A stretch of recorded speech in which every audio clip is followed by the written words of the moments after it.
Daniel, Daniel, wake up, you lazy boy. It's almost 9 o'clock.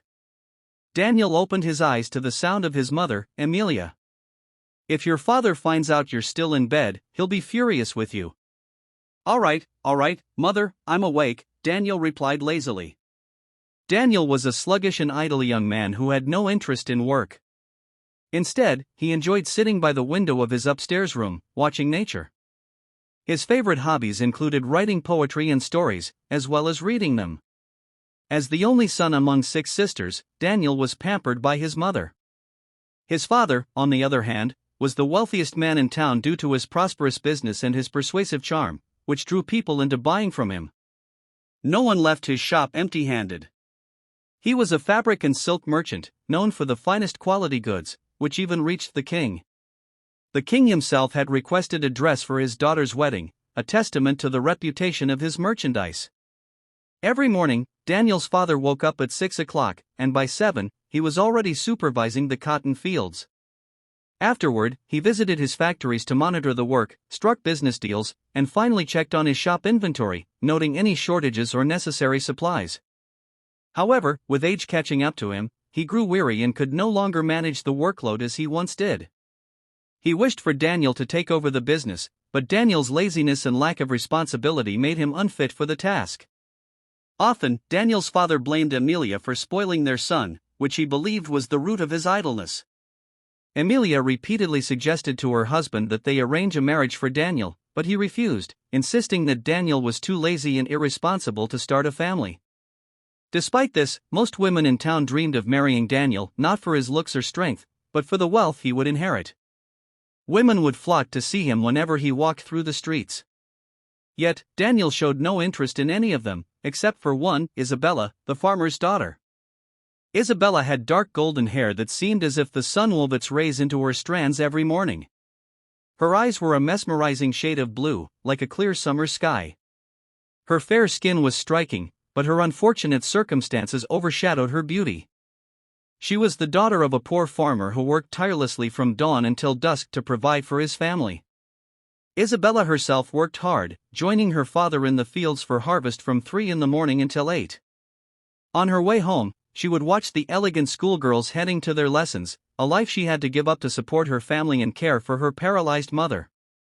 She also looked after her younger siblings and fetched water from a distant well in the evenings, which left her hands calloused and worn.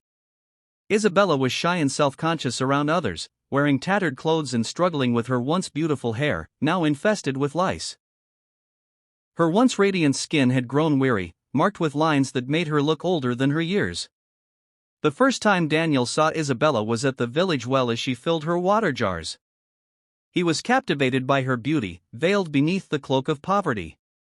From that moment on, he would often linger by the well, hoping to catch a glimpse of her enchanting presence. Despite his attempts to talk to her, Isabella rejected him every time, even though she knew he was the wealthy merchant's son. Her pride and dignity wouldn't allow her to accept his attention, no matter her circumstances. One day, Daniel brought her a dress made of the finest silk and offered it to her. But Isabella threw the dress to the ground and said, "I am not a beggar, and I never asked for a dress from you, you lazy young man." She was well aware of his idleness and lack of ambition. Though her words stung, Daniel accepted her rebuke but remained persistent in his efforts to win her over. Yet, each time he tried, he failed, unable to understand why she rejected him when every other woman in the town longed for his affection. After some time, Daniel noticed that Isabella stopped coming to the well. Days passed, and her absence worried him. At first, he thought she might be traveling or unwell, but as her absence stretched on, his concern grew. Unable to inquire about her directly, Daniel begged his sister Cinderella to visit Isabella's home to find out what was wrong. After much persuasion, Cinderella went and discovered that Isabella was gravely ill with a serious disease that was slowly eating away at her life. The illness caused severe burns on her skin, unbearable pain throughout her body, and eventually led her to lose consciousness. No one could predict when or if she would wake up again. When Cinderella returned with the news, Daniel was deeply shaken. "Is there no cure for this illness?" he asked. "No," Cinderella replied. "Those afflicted with it often face a slow and painful death." Overwhelmed by what he had heard, Daniel felt a tightness in his chest. Normally, he would find solace in writing poetry, but this time, he returned home in despair. He spent the night pouring his emotions into a poem about his beloved, whom he called his Sleeping Beauty. He signed the poem with his tears and fell asleep crying. The next day, Daniel confided in a friend about Isabella's condition. His friend suggested he visit the village sorcerer, a man known for his knowledge of medicine and herbal remedies. Though skeptical, Daniel found a glimmer of hope in his friend's advice. The following morning, Daniel set out to see the sorcerer, who lived atop a mountain. After an hour-long trek, he reached the sorcerer's dwelling. Inside, the sorcerer sat on a tall chair, a crystal ball resting on the table before him. Before Daniel could speak, the sorcerer addressed him. "What brings you here, Daniel?" Startled, Daniel hesitated, wondering how the sorcerer knew his name. Yet, he quickly dismissed the thought. As he began to explain, the sorcerer interrupted, "You've come seeking a cure for your beloved Isabella, the one who scorns your affection and rejects you at every turn." Daniel nodded in astonishment. The sorcerer continued, "The cure lies in the moonflower, a rare plant that blooms once a year on a mountain untouched by sunlight. Its exact location is unknown, and no one has ever successfully found it. But it is said to cure all ailments. If you truly love her, you must embark on a journey to find this flower." "Where do I begin?" Daniel asked, his voice trembling. "You can start by seeking a wise man named Tom, who lives in the land of wonders. He has traveled the world and may have knowledge of the flower," the sorcerer replied. Though filled with doubt and uncertainty, Daniel resolved to undertake the quest. He handed the sorcerer a few gold coins as payment and left, unsure whether to laugh in joy or cry in despair. He had found a possible cure but had no idea how to reach it or if the moonflower was even real. That evening, Daniel gathered his family and told them he planned to visit a friend in a nearby town and would be gone for a month. His father agreed, though surprised by Daniel's sudden desire to travel. His mother, Amelia, felt anxious at the thought of her son being away for so long, while his sister Cinderella suspected there was more to the story. Late that night, Cinderella entered Daniel's room and confronted him about his journey. He confessed everything about Isabella's illness and the moonflower and asked her to keep his true purpose a secret. "I promise, dear brother," she replied with a sigh. "But where will you go?" "I don't know yet," Daniel admitted. "I plan to start in the land of wonders and find the wise man, Tom. He has traveled the world and might know something about the moonflower." "May God guide you, my brother," Cinderella said. "I will keep you in my prayers and wish for your success." "Thank you, my dear sister," Daniel said. "I leave everything in your care, our parents, our sisters, and Isabella." After 3 days, Daniel bid farewell to his family and loved ones, knowing it might be the last time he saw them. Riding his beautiful black horse with the swiftness of the wind, he carried a sword inherited from his grandfather to protect himself from thieves and bandits. He also took enough food and money to last for days. His destination was the land of wonders. At first, Daniel struggled with the journey as he was not accustomed to traveling. After 5 long days, his black horse finally set foot on the soil of the land of wonders. Taking a brief rest and eating some provisions, Daniel began asking the locals about Tom, the wise man. One of the residents directed him to Tom's house. After a day of effort, Daniel reached the mountain where Tom lived. He knocked on the door of the house, which was opened by a man in his 40s with a light beard and long hair. Daniel asked for Tom, and the man invited him into the guest room. As they sat, Daniel said, "If Tom is not home, I can return later." The man let out a soft laugh, which irritated Daniel, though he hid his anger. "Why are you laughing?" Daniel asked impatiently. "You're asking about Tom," the man replied, "and Tom is sitting right in front of you." Daniel froze for a moment, as though cold water had been poured over him. "My apologies," he said. "I didn't expect you to be so young. I thought you would be in your 70s or 60s. Tom chuckled and said, "You've made me much older than I am, but don't worry. Everyone assumes the same. Now, what brings you here?" Daniel leaned forward and shared his entire story, from his love for Isabella to his current search. He concluded, I came to ask you about the moonflower and where I might find it, especially since you've traveled to so many places around the world. You've come to the right person, Daniel, Tom replied. The moonflower lies to the south, though you'll encounter a desert on your way. That's all I know. Years ago, I met a traveler searching for the same flower. He told me it was located in the south, but unfortunately, he passed away afterward. Daniel stood up joyfully, embraced Tom, and asked for permission to continue his journey. Are you leaving without eating, drinking, or even resting? Tom asked. My beloved is between life and death, Daniel replied. I cannot afford any delay. May God be with you, Tom said as he bid Daniel farewell.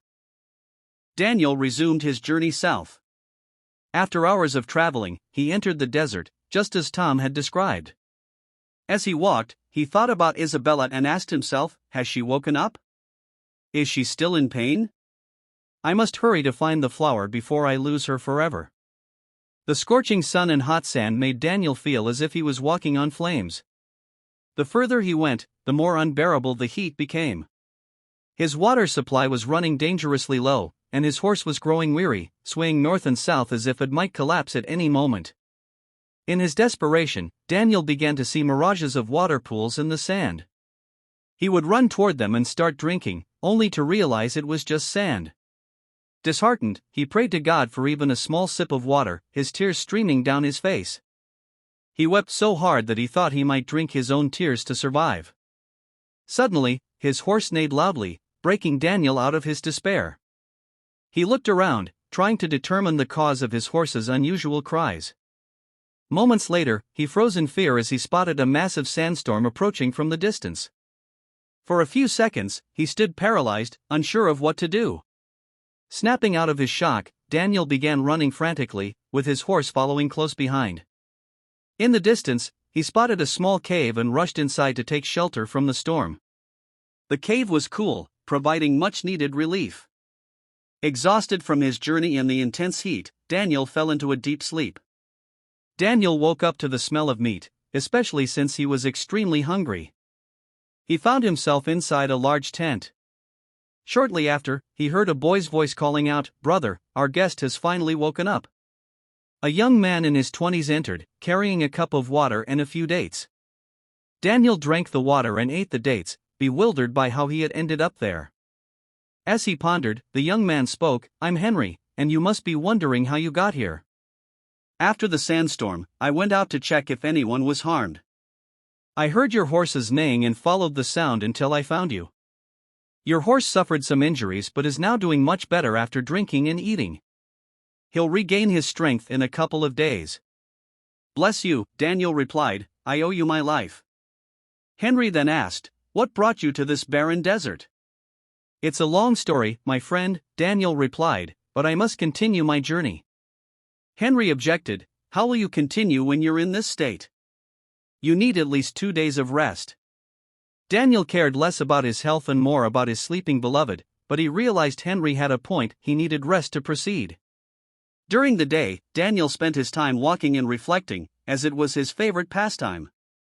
At night, he and Henry sat together, talking. Daniel eventually felt the need to share his pain and began telling Henry about his sorrow and the reason behind his journey. When Daniel mentioned the moonflower, Henry felt the name sounded familiar, as if he had read or heard about it before. Henry felt sympathy for Daniel's quest for his beloved. After 2 days, Daniel decided it was time to leave and continue his journey. He embraced Henry, thanked him for his help, and prepared to depart. Although Henry was saddened by Daniel's departure, as Daniel mounted his horse, Henry stepped forward and said, "What if I join you on your journey? I admire your determination to find the flower and your love for Isabella. Besides, I'm a young man who loves adventures and am curious to uncover new things." Daniel didn't object and welcomed the idea, especially since Henry was familiar with the desert, which would help him cross it safely. An hour later, Daniel and Henry set off together to cross the vast desert. As they neared its end, Henry noticed a large stone slab with carvings of sentences and symbols. Despite spending his childhood in the desert, Henry had never seen it before. He approached the slab and began brushing away the accumulated sand, revealing the words and symbols. Shock spread across his face, and he shouted, "Daniel! Daniel!" until Daniel heard him and came over, irritated. "Why are you shouting so loudly? I thought you were in danger. And why are you standing by this stone slab?" Daniel asked. "This slab holds information about the moonflower," exclaimed Henry. "Is that true?" Daniel asked, astonished. "Yes, it's true. If you don't believe me, read it yourself," Henry replied. Daniel read the inscription. "This desert is a pathway to a legendary flower. Beyond this desert lies an extraordinary forest." At the bottom of the slab, it read, "The seeker of the full moon," in parentheses, the letter A followed by a period and the letter D. It was signed under the name Moonflower. At first, neither Daniel nor Henry understood the name in parentheses. But Daniel was overjoyed. He had found his first tangible clue about the moonflower's existence. Henry, on the other hand, was puzzled by the slab, as he had never seen it before. Turning to Daniel, he said, "Thank God. I've never seen this slab here before, but it seems the sandstorm may have uncovered it." The two friends continued on their journey. After hours of walking, Daniel and Henry reached a forest, but at first glance, it seemed to be an extraordinary and strange forest. The trees were massive and tall, with long branches, and the grass and flowers flourished. The sound of flowing water never ceased, and the fresh air comforted both the body and the soul. Daniel and Henry walked among the trees, enjoying the sight of the birds and flowers. After 2 hours of walking, Daniel and Henry felt that the forest began to change. It turned into a dark, eerie forest. The trees became frightening, and only predatory birds and crows flew in the sky. The sounds of owls filled the forest. While they were observing the darkened forest, an arrow shot towards Daniel but missed him. They quickly hid, and the arrows continued to fly above their heads until someone shouted loudly, causing the arrows to stop. Daniel and Henry emerged to see what had happened and found a 25-year-old woman holding several arrows on her back and a sword in her hand. Her appearance suggested that she was a warrior. She said, "My name is Sophia, and you must leave the forest. It is dangerous and not meant for cowards like you. The ones who attacked you are bandits." Henry, angered, responded, "Didn't you see the arrows that almost killed us?" Daniel tried to calm Henry down, and the argument between Sophia and Henry continued until Sophia left angrily. Daniel and Henry grabbed their swords, ready to fight any bandits if they were attacked. As they walked, Daniel asked Henry, "Why did the forest change from light to darkness?" Henry replied, "I don't know, Daniel, but it seems like there's a mystery here." The darkness had taken over the forest, and they fell into a deep sleep. Daniel woke up to loud screams filling the forest. He and Henry rushed through the dense darkness until they reached the source of the sound. There, they saw Sophia fighting the bandits fiercely, but they were outnumbered. Daniel and Henry joined the fight with Sophia, and together, they managed to defeat the bandits, who fled in fear. Sophia was injured in several places, and Henry, being experienced in healing, carried her to a safe spot to treat her wounds. Sophia thanked Henry and Daniel for their help and care. Henry arrogantly responded, "No need for thanks, it was our duty." They continued their journey, and Sophia called out from a distance, "Sorry for thinking you were cowards." Daniel replied, "I hope this incident proves our courage." "Yes, it's a good proof," she said. "Where are you headed? I haven't seen you here before." "Our destination is the moonflower," Daniel said. When Sophia heard about the moonflower, her eyes widened, and she stood up quickly. "I will accompany you if you don't mind." Daniel and Henry, noticing Sophia's sudden change in energy, did not object to her joining them. Along the way, Daniel asked Sophia, "This forest is so strange." Sophia replied, "You're right to be amazed. This forest is like an apple, half ripe and good to eat, and the other half filled with worms and inedible. Half of this forest is full of life, and the other half is filled with bandits and thieves, like the ones who attacked you with arrows." "And what are you doing in this forest, Sophia?" Sophia sighed. "My story is sad and long, but our goals are similar. You'll understand what I mean in due time." After 3 days, the three of them emerged from the forest, unsure of their next destination. Sophia felt it was the right time to share her story and break the silence. She sighed and then said, "One day, my mother fell seriously ill, and her condition seemed to be fatal. My father tried every means to cure her, but he failed. Despite being one of the wealthiest traders, money couldn't buy my mother's health.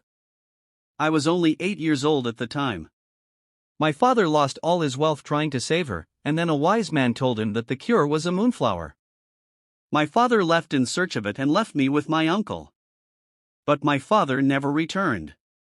My mother passed away a week after he left, and I stayed alone, waiting for him for 17 years. I lived in my uncle's house, where I learned the art of combat. 2 months ago, I set out to find my father, and by chance, I ended up in this forest. And now, here I am with you. What about you? What is your story?" Daniel and Henry shared their stories with her. "Now do you understand why I said our goal is the same?" Sophia asked. "You're right," Henry replied, and they laughed together to lighten the mood and pass the time. 2 days later, the three of them arrived at a dark valley known as the Valley of Darkness. They held hands and carefully walked through the thick fog. In the distance, they saw a huge stone slab, and Henry and Daniel both remembered the similar slab they had seen at the end of the desert. Sophia asked about the stone slab, and they told her about the one they had encountered on their journey, as well as the inscription on it and the mysterious initials. "Could it be?" Sophia said in astonishment. "What's so strange, Sophia?" Daniel asked. "The initials at the bottom of the slab are the same ones my father used to sign papers," she replied, and everyone fell silent for a few moments. They hurried toward the slab, which was covered in plants and trees. They cut through the vegetation until they were able to read the inscription, but the darkness made it difficult to see clearly. They waited by the slab until a beam of light illuminated the area, allowing them to make out a few words, though they were still unclear. They could, however, read the signature. Sophia cried, "It's my father's signature," and began to sob. "Why, father?" Daniel and Henry comforted her, and they rested for an hour before continuing their journey. They eventually reached a small mountain, which was untouched by the darkness. Daniel suddenly recalled the magician's words, "The moonflower grows on a mountain that is never touched by the sun." He shouted, "This is the mountain the magician told me about," and started running quickly, with Sophia and Henry following him. They entered a small cave filled with bats, where they found an incomplete moonflower guarded by a large snake with sharp fangs. Henry tried to move the snake, but it was strong and refused to budge, acting as if it were a guardian of the flower. "It's strange," Daniel said, "we're so close to the flower, yet this snake is stopping us." Daniel examined the cave ceiling and found a small opening covered by a stone. He climbed up to remove the stone, but couldn't manage it. Henry tried as well, but he failed. Daniel sat down, crying, "I've reached the flower, but I can't take it. Isabella may be dead." Henry, looking at the moon, said, "Patience, Daniel. Every problem has a solution. Just wait and watch for the full moon tomorrow. It will ease your pain." Together, they shouted, "The seeker of the full moon." They decided to wait for the full moon and then try to move the stone. Meanwhile, Sophia was still fighting the snake with all her might, thinking about her sick mother. In this mountain, she had no idea when night would fall since the sun never touched it. Finally, after waiting, the full moon appeared, and its light reached the stone. Daniel tried to move it, and with ease, the stone shifted. When the moonlight hit the snake, it burned and died, and the moonflower bloomed. Daniel picked the flower, crying tears of joy. After 3 days of traveling, Daniel, Henry, and Sophia returned to the city. Isabella was on the brink of death. The doctor quickly boiled the moonflower and administered it to Isabella. After an hour, Isabella woke up, completely cured of the illness. Daniel was overjoyed, and so was Isabella when she learned that Daniel had risked everything to get the flower for her. She confessed her love for him but explained that she had never admitted it before because she was poor, and Daniel was wealthy. When Daniel shared the story with his father was very pleased. He was proud that his son had gone through the struggles of life. "Now you are ready to take on responsibilities in marriage," he said. The next day, Daniel began learning the trade from his father. After some time, Daniel married Isabella, and Henry married Sophia after they developed romantic feelings for each other. And so, we come to the end of this story. We hope you enjoyed it. Please share your thoughts in the comments, and let us know which stories you'd like us to tell next.